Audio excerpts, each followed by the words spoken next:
فرماتے ایک شخص نبی پاک علیہ السلام کے سامنے بیٹھ کر حضور کی گفتگو سن رہے تھے، وہ رو پڑے، ساری گفتگو چھوڑ کے نبی پاک صلی اللہ تعالی علیہ وسلم کی توجہ اس شخص کی طرف ہو گئی۔ ہوا کیا ہے؟ وہ تقریر سنتے، بات سنتے بس رو پڑے۔ تو نبی پاک علیہ السلام فرمانے لگے، آج اگر وہ سارے مومن بھی یہاں موجود ہوتے جن کے گناہ پہاڑوں کے برابر وزنی ہوتے تو اس ایک بندے کے رونے کی وجہ سے اللہ سب کی بخشش فرما دیتا۔ اور نبی پاک علیہ السلام فرمانے لگے، یہ رویا ہے تو اس کے رونے پر فرشتے بھی روئے ہیں، اور فرشتے دعا کر رہے ہیں کہ اے اللہ، یہ جو نہیں روتے نا، ان کے حق میں ان کی سفارش قبول کر لے جو تیری بارگاہ میں روتے ہیں۔ جب میں اس کی بارگاہ میں عرض کروں گا نا، مالک بڑے دروازوں پہ گیا ہوں، کوئی نہیں میری سنتا، بڑے درد کے ساتھ میں نے کہا ہے پر فریاد کو کوئی نہیں پہنچا، اے اللہ تو ہی میرا رب ہے، پھر تجھے نہ کہوں تو کس کی بارگاہ میں جا کے کہوں؟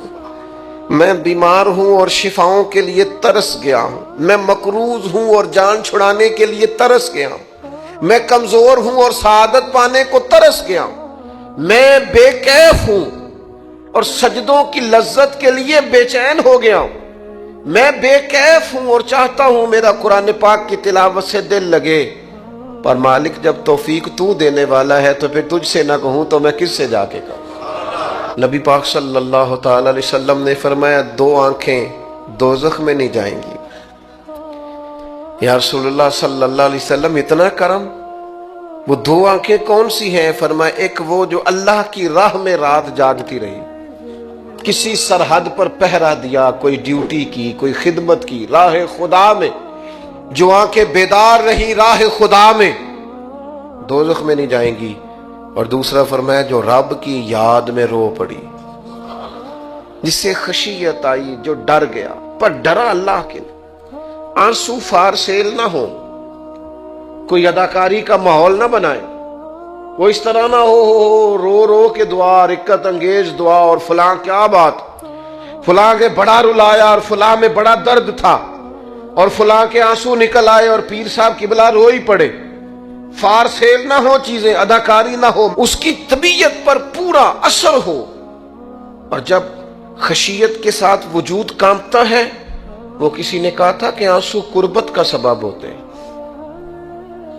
جب آپ کی روح کسی کی روح سے ملتی ہے تب آنسو نکلتے ہیں۔ جب تو اللہ سے پورا جڑ جاتا ہے نا، جب رسول کائنات کی بارگاہ سے تیری پوری توجہ لگ جاتی ہے، پھر آنسو بن کر دل تے پار پوے جس ویلے ادو پار بناون اکھیاں، تے بے درداں محبوباں دے سارے ناز اٹھاون اکھیاں۔ عزیز دوست، جب آپ پورے طور پر جڑ جاتے، او یارو کتنا روئے ہیں مسلمان اقوام متحدہ کے سامنے جا کے، کتنی قراردادیں پیش کی تم نے سلامتی کونسل میں، حتیٰ کہ مسلمانوں کے جو امیر ملک تھے ان کی تنظیمیں بنی، کوئی مسلمانوں کی داد رسی کو نہیں پہنچا۔ میری کو بہت لمبی عمر تو نہیں ہے، پر میں نے برما میں مسلمانوں کے کٹتے ہوئے حالات دیکھے، خبریں آئیں، ہم نے دیکھی، کٹتے اور سسکتے مسلمان ہم نے دیکھے۔ ہم نے دیکھا لیبیا پہ حملہ ہوا اور ٹوٹ گیا سارا ملک۔ میں نے وہ منظر دیکھا جب غوث پاک کے بغداد میں بمب گرے۔ ہم نے وہ دور دیکھا جب کسی نے خبر دی کہ کربلا میں پھر سے کربلا برپا ہے۔ ہم نے وہ منظر دیکھا جب پتا چلا کہ پھر سے مولا علی کے نجف اشرف کو اجاڑا جا رہا ہے۔ ہم نے وہ سارے منظر بار بار دیکھے، بار بار سنے، اور اب تو شرم آتی ہے۔ میرا دل کرتا ہے میں فلسطین کا نام نہ لیا کروں، شرم آتی۔ یہ کوئی ہماری تقریروں کے موضوع ہیں؟ یہ کوئی ہمارے کالم لکھنے کے عنوان ہیں؟ یہ کوئی ہمارے موبائل پہ لگانے کے سٹیٹس ہیں؟ یہ تو شرم سے مر جانے کا مقام ہے۔ یہ کوئی گردنیں اٹھا کے بات کرنے والی بات ہے؟ یہ موبائل پہ ایک دوسرے کو ویڈیو دکھانے کا منظر ہے؟ رمضانوں میں، شاموں میں اپنے اپنے بچوں کو سینوں سے لگا کے افطاریاں کرانے والوں، اور بچوں سے پوچھنے والوں کہ پتر تو کی کھانا ہے، اس سے پوچھ لے اس کی مرضی کیا ہے۔ تمہیں پتہ ہے فلسطین کی بیٹیاں بھی سیدہ خدیجہ الکبریٰ کی بیٹیاں ہیں، وہ مومنوں کی مائیں ہیں تو ان کی بھی تو مائیں ہیں نا۔ فلسطین کی بہنیں بھی صبح قیامت حضرت فاطمہ کے پلو میں پناہ لیں گی۔ نبی پاک صلی اللہ تعالی علیہ وسلم نے فرمایا من اذا مسلمن فقد اذانی۔ میں کیسے وہ بات آپ کے دلوں تک اتاروں کہ حضور نے فرمایا جب میرے مسلمان کو تکلیف ہوتی ہے تو مجھے تکلیف ہوتی ہے، مجھے درد ہوتا ہے۔ اس رسول کی امت جو کافروں کی رسیاں زور سے باندھی جائیں تو حضور فرمائیں ڈھیلی کر دو، یہ ہائے ہائے کرتے ہیں تو مجھے نیند نہیں آتی۔ اگر بدر میں قیدی بنا کے لایا گیا کافر ہائے ہائے کرے تو حضور کو نیند نہیں آتی، تو مجھے بتاؤ کہ فلسطین کی بیٹیاں ہائے ہائے کرتی ہیں تو گنبد خضرا میں محبوب کو آرام ہے؟ میرے عزیز، بے حسی کی زندگی، چھوٹے موٹے بیانات، تو بھی کہہ دے تھوڑا سا فلانے کا بیان نہیں آیا، کیا کرنا ہے بیان دے کے، کیا بات کرنی ہے تذکرہ کر کے؟ دوستو آؤ رو کے دیکھ لیا ساری دنیا کے سامنے، کچھ رب کے سامنے رو کے نہ دیکھ لے؟ اب اسے کہے نا، اب حضور کی بارگاہ میں عرض کر کے نہ دیکھ لے کہ تجھ سے فریاد ہے اے گنبد خضرا والے، اب کعبے والوں کو ستاتے ہیں کلیسا والے، اور کی اگر تو نے دل مسلم کی دل جوئی نہیں، پھر ہمیں تانا دیں گے بت کہ مسلم کا خدا کوئی نہیں۔ اب اللہ رسول کی بارگاہ کی طرف رجوع نہ کر لیں، اب چھوڑ نہ دیں سیاستدانوں کے گلے، اب چھوڑ نہ دیں دنیا اقوام متحدہ کی بات اور سلامتی کونسل کی بات، اب اپنے اللہ کی جانب رجوع نہ کریں۔ دیکھو نا، نبی پاک صلی اللہ تعالی علیہ وسلم نے ہمیں فرمایا تمہارے آنسو قدر والے ہیں، رب رسول کی بارگاہ میں بہانا، ان کو ضائع نہ کرنا۔ عزیز بھائیو، یہ آنسو جو اللہ رسول کی بارگاہ کی طرف بہتے ہیں یہ اللہ کی رحمت کو متوجہ کرتے ہیں، یہ مالک کریم کے کرم کو مائل کرتے ہیں۔ ہمارا مسلح آباد ہونا چاہیے۔ وہ مجھے ایک دوست کہنے لگے صرف دعا کریں فلسطین کے لیے، آپ نے کہا جم کے دعا کریں، صرف دعا کرنے سے کیا ہوتا ہے؟ میں نے کہا دعا کرنے سے پہاڑ ہل جاتے ہیں اپنی جگہ سے۔ میرے رسول پاک رات کو دعا کریں تو صبح فاروق اعظم جیسے لوگ آ جاتے ہیں دین اسلام۔ نبی پاک علیہ السلام رات دعا کریں نا، دعا، اور بدر کی رات حضور دعا کریں تو اللہ 7,000 فرشتوں کو بھیج دیتا ہے مسلمانوں کی مدد کے لیے۔ صحابہ فرماتے ہیں میدان بدر میں ہم کسی کو قتل کرنا چاہتے تھے لیکن اس کی گردن پہلے سے کٹ کے گر جاتی تھی، فرشتے آئے ہوئے تھے۔ آج ہمارے ساتھ اللہ کی مدد ناراض ہو گئی ہے، ہم سے رب کی مدد ناراض ہے۔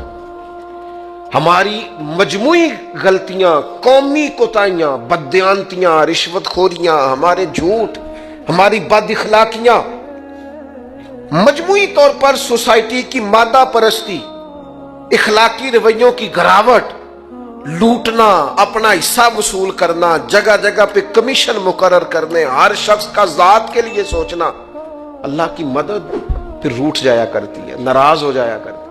سب سے ضروری کام یہ ہے، سب سے ضروری کام کہ اللہ کی مدد شامل ہو۔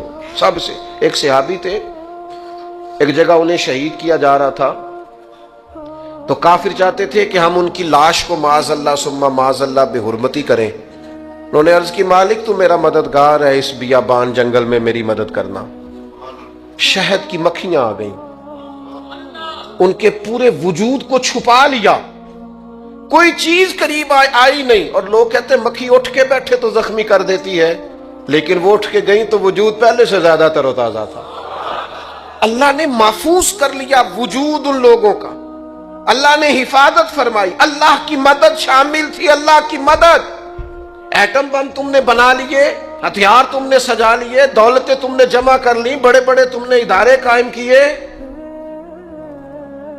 اب ایک کوشش اور بھی کرو، رب رسول کی بارگاہ میں رو تاکہ تمہیں اللہ کی مدد بھی ملے، تمہارے اندر حوصلہ بھی پیدا ہو، تمہارے اندر شعور بھی بلند ہو، اپنی ذات سے اٹھ کر سوچنے کی تمہیں طاقت بھی میسر آئے. میرے عزیز، اگر اس کی بارگاہ میں رونا آ جائے نا، اس کی بارگاہ میں اسے منانا آ جائے تو پھر تو کیفیات ہی کچھ اور ہو جاتی ہیں. کتنا کو روئیں بھلا. حضور فرماتے ہیں بہت لمبا تم نہ بھی نہ رونا، اگر مکھی کے یا مچھر کے پر کے برابر بھی تمہارے آنسو نکل گئے نا، میں اب اس سے زیادہ کیا آپ کی بارگاہ میں بات عرض کروں. حضور فرماتے ہیں ایک مکھی اور مچھر کے پر کے برابر بھی تیری آنکھ سے آنسو نکل آیا، شرط یہ ہے نکلے ریاکاری کے لیے نہیں، نکلے اللہ کی رضا کے لیے، اس کی خشیت میں نکلے. فرمایا اگر مکھی کے پر کے برابر بھی تو رو پڑا تو اللہ تعالیٰ تیرے لیے دوزخ سے آزادی لکھ دے گا. اور نبی پاک صلی اللہ تعالی علیہ وسلم نے بیان فرمایا ہے، حضور فرماتے جو اللہ کے خوف سے رو پڑے نا، جس طرح بھینس بکری گائے کے تھنوں سے نکلا ہوا دودھ دوبارہ تھنوں میں نہیں نہ جاتا، اسی طرح جو رب کی یاد میں رو پڑے وہ دوزخ میں نہیں جاتا. یہ مثال دیکھیں کیسی دی حضور نے سمجھانے کی. اگر کبھی رونا آئے اس کے لیے تنہائی کا انتخاب کریں، مجموع میں نہیں. ایک بندے کو حضرت عمر نے مجمع میں روتا دیکھا تو فرمایا یہ کام تو اکیلے میں کرتا تیرے لیے برکت والا ہوتا، تیرے آنسو نکلے، تیرے رخساروں پہ بہیں. اور شیر خدا تو شیر ہے نا. حضرت مولا علی شیر خدا فرماتے ہیں اگر تیری آنکھوں سے کبھی آنسو نکلے نا اللہ کی یاد میں، حضور کی محبت میں، تو فرمایا ان آنسوؤں کو پوچھنا نا، ان کو چہرے سے صاف نہ کرنا. یہ تو آنسو اس قابل ہیں کہ تیرے رخساروں پہ رہیں، یہ تو روشنی ہے تیرے چہرے کی، ان کو پوچھنا نا. حضرت علی رضی اللہ تعالیٰ عنہ نصیحت کرتے ہیں انہیں رہنے دے، یہ آنسو بڑا قیمتی ہے، یہ نکلا تیری آنکھ سے ہے پر کسی کا ہو کے نکلا ہے، نکلا تیری آنکھ سے ہے پر کسی کے لیے نکلا، نکلا تیری آنکھ سے ہے پر اس نے تجھے بتایا ہے کہ تیرے وجود میں، تیری دھڑکنوں میں، تیرے جذبات میں کسی اور کا بھی حصہ ہے. یہ رب رسول کی رضا کے لیے چھلکا ہے. وہ حضرت شیخ سعدی رحمت اللہ تعالی علیہ آپ مہمان نواز بڑے تھے. حضرت سعدی کچھ لوگ نا بڑے مہمان، سارا دن یہی سوچتے رہتے ہیں کسی کو کھلانا کیسے ہے جی، دنیا آوے کھا کھا جاوے تے راضی ہووے بلا. تو حضرت سعدی مہمان نواز بڑے تھے تو قرضہ چڑھ گیا. قرضہ صرف مہمانوں کو کھانا کھلانے کا ہی تھا. تو ایک دن سارے ہی قرض کھا کے بیٹھ کے کہنے لگا بابا پیسے دیں گے تو جائیں گے، پیسے رکھ. سب جھگڑا کر رہے ہیں. تو حضرت سعدی کہتے ہیں وہ مطالبہ کر رہے ہیں پیسے دو اور مجھے ٹینشن ہے، ان کو کھلایا پلایا کچھ نہیں. تھوڑی دیر گزری تو ایک بچہ آ گیا کچھ بیچتا بیچتا. اس نے آ کے کہا نوجوان نے کہ جناب میں مجمع دیکھتے ہیں تو بعض لوگ بیچنے والے آ جاتے ہیں. اس نے وہ چیز بیچنے کے لیے سامنے کی تو کہنے لگا لینی ہے. تو حضرت فرمانے لگے میرے مہمانوں کو دے دو کھا لیں. انہوں نے دے دی. اب وہ کہنے لگا پیسے. تو حضرت بڑے پریشان ہوئے، کہنے لگے بیٹا آپ بھی بیٹھ جائیں، یہ بھی سارے پیسے لینے ہی آئے ہیں، ان کو ملیں گے آپ کو بھی مل جائیں گے. تو وہ نوجوان رو پڑا.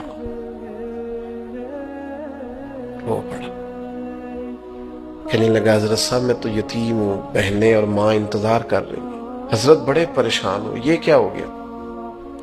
فٹافٹ سوچنے لگے کہیں سے بندوبست ہو اور اس کو میں فارغ کروں. وہیں بیٹھے تھے کہ ایک عقیدت مند نذرانہ لے کے آیا. ڈھیر سارا نذرانہ پیش کیا. حضور میرا دل کرتا ہے، اور حضور کا فرمان ہے جو بن مانگے ملے وہ اللہ کی طرف سے، اسے قبول کرو جو بغیر چاہت کے آئے. تو اس نے نظر پیش کی تو وہ ڈھیر سارا نذرانہ تھا. حضرت نے جن کے پیسے دینے تھے سب کو دیے، اس کو بھی دیے. سب قرضے ادا کر کے بھی تھوڑے سے بچ گئے. تو ایک بندہ صاحب دل تھا، کہنے لگا حضرت ہم بڑے دنوں سے آ رہے تھے، پیسے نہیں مل رہے تھے، آج کیسے مل گئے؟ فرمانے لگے تم میں کوئی رونے والا کوئی نہیں تھا. ایک بھی رونے والا ہو تو باقیوں کا کام بھی. سنو نا، حدیث ہے بہقی شریف میں، حضرت حیثم بن مالک رضی اللہ تعالیٰ عنہ فرماتے ہیں نبی پاک علیہ السلام خطبہ دے رہے تھے، تقریر فرما رہے تھے. حضور کی باتیں دلوں کے میل کچیل اتارتی چلی جا رہی.